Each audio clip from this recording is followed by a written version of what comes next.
Tanks rumble across the desert as one of the world's strongest military powers flexes its armored muscle.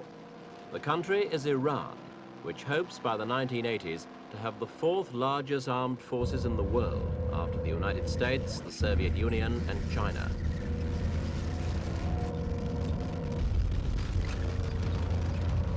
Iran's military expansion is more than just a matter of numbers. The troops are being equipped with the very latest weapons, like these British-made Scorpion light tanks, which can speed into battle at 60 miles an hour.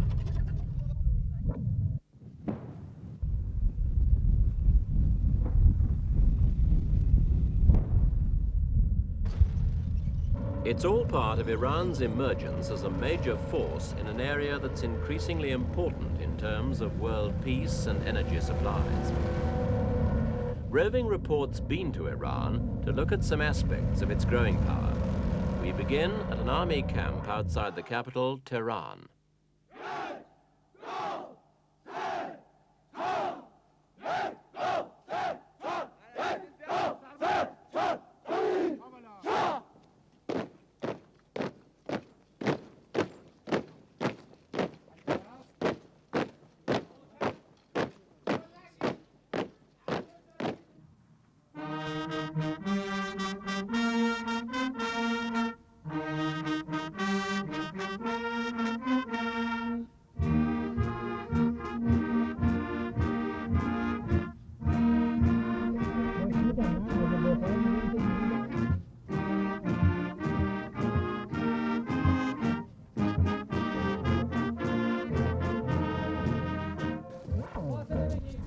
These recruits are preparing to take their place in Iran's armed forces, which total 250,000 men. The vast majority, 175,000, are in the army.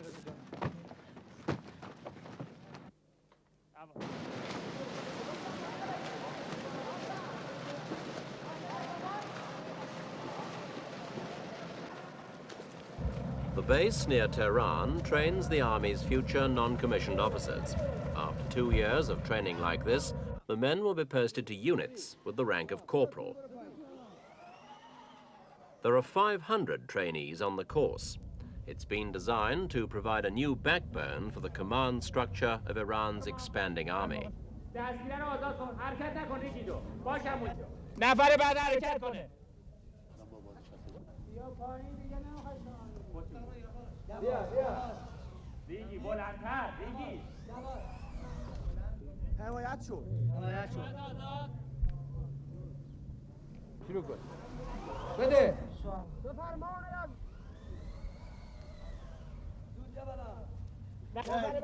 The recruits learn karate too.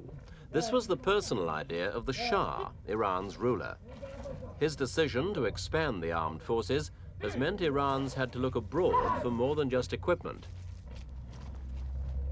Advisors like these British officers are training the Iranians.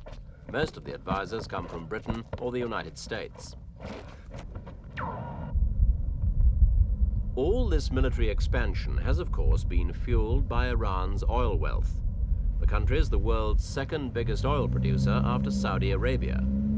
Over the past 12 years, Iran's annual petrodollar income has risen from 500 million to 22 billion. A quarter of government spending goes to defense, and Iran has spent more than $12 billion on arms over the past 4 years.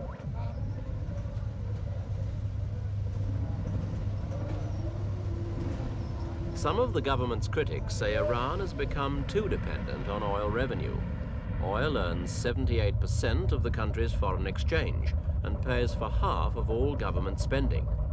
The critics add that it's only a matter of time before the oil fields are run dry, and that when this happens, the country won't be able to support itself. They claim the government's not using enough of its petrodollars to create an industrial and farming infrastructure to provide jobs and food when the last of the oil is shipped out.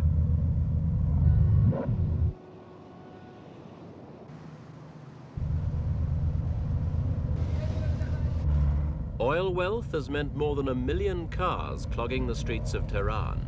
The city's population has mushroomed to 4.5 million with the oil boom, and few still wear the traditional Muslim robes. But the Shia Muslim faith is followed by 90% of Iran's 34 million people. Some of them have taken part in anti-government riots recently in provincial cities. When Iran's oil wealth became apparent, the Shah announced what he called the White Revolution. It was an ambitious plan to make Iran a modern industrial nation, which would be self-sufficient when the oil ran out, and all its people would be comfortably housed. But there are still hundreds of thousands of foreigners doing skilled, well-paid jobs. Some of the Shah's critics say the number's as high as 1 million. They claim that not enough Iranians have been trained, and the Shah's White Revolution has been a failure. The Shah accuses his critics of being communists and socialists. He feels threatened by left-wing states.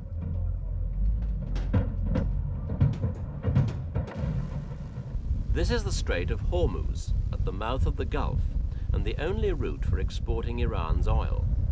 The Shah's main neighbors are the Soviet Union, plus Iraq and Afghanistan, which both have pro-Moscow regimes.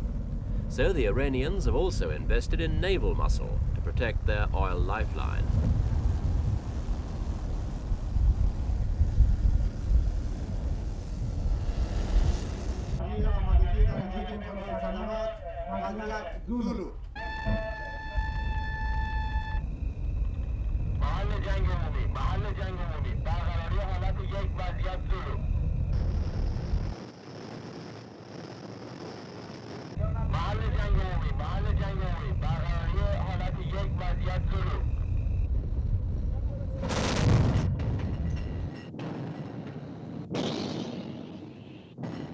Iran's multi-billion-dollar naval shopping list has also included things like fast patrol boats equipped with missiles, and a special fleet of small submarines is being designed to operate in the confined waters of the Gulf.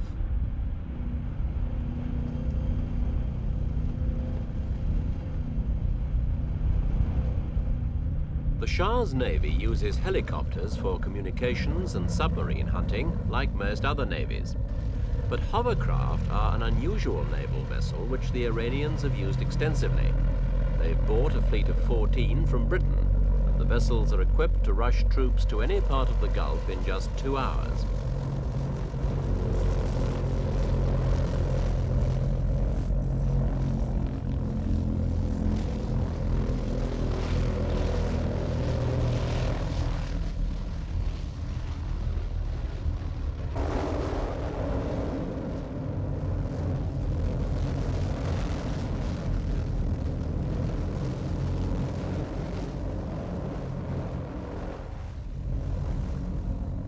A British construction company recently built this naval dock complex at Bandar Abbas, near the mouth of the Gulf.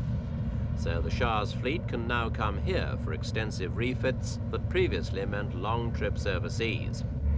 There are still 200 expatriate technicians helping the Iranians service their ships at Bandar Abbas. But the Iranians hope to be doing the whole job themselves in a few years.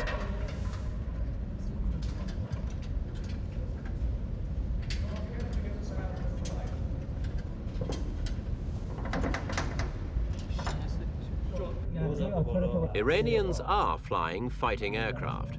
These pilots, being briefed for a training sortie from a Tehran airfield, were trained in the United States. The capital's in the north of Iran and not far from the country's 1,250-mile-long border with the Soviet Union.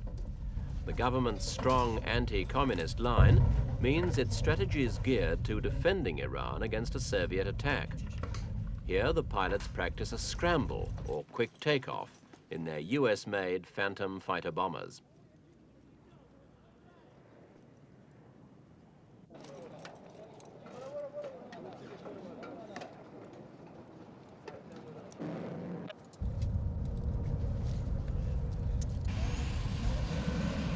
The Iranians have 200 Phantoms. So far, they've spent nearly $20,000 million on American aircraft, and they want to spend even more on the latest models.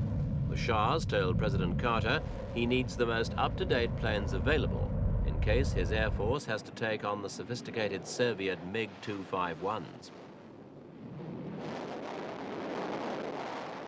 Iranians may be flying and directing the planes, but it's still under the watchful eye of Major Bob Hogue of the United States Air Force.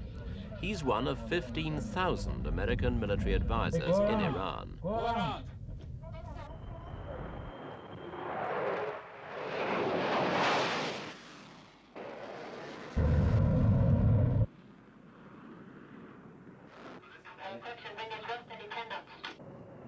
Western governments support the Shah's arms buildup.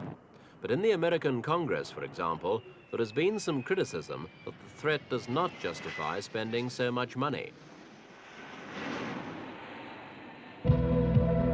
This American-made jet is being piloted by the heir to the Peacock throne of Iran, and the flight was his first solo one.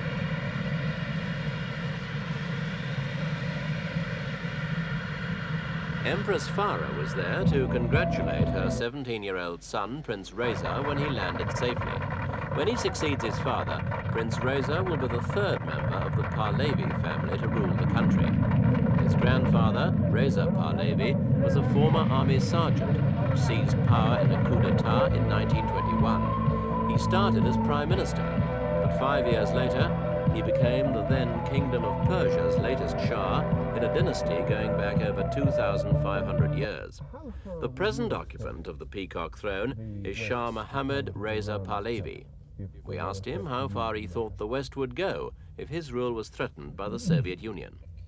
Well, our national policy is that we have got to rely upon ourselves in the first place. And we are decided also to defend our country regardless of the consequences. The question is for the West to know, can they afford to lose Iran? Because Iran, we represent something by ourselves, but we also represent probably the real shield of defense of a region which represents more than 70 to 80% of the energy which the West gets for its life. That will be up to the West to decide. Many Arabs, perhaps not publicly but privately, are worried about the extension of your armed forces, about what you're up to in the Gulf and the Indian Ocean. Do you mean to create a new Persian empire? No. No, and I don't think that really the Arabs are afraid, because when we see them, they never express that fright. It's mostly the Western news media who are just trying to make a bogey out of us. They know very well that we have enough territory in this country. I know very well that if you go and annex some other people, you will only have trouble. Because the wealth that they have is only oil, and oil will be finished in 20 years.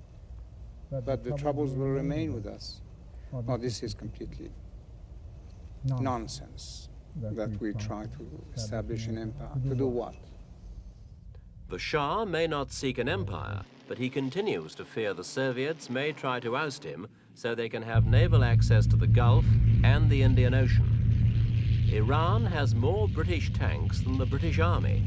The question is, will they ever have to protect the Peacock throne?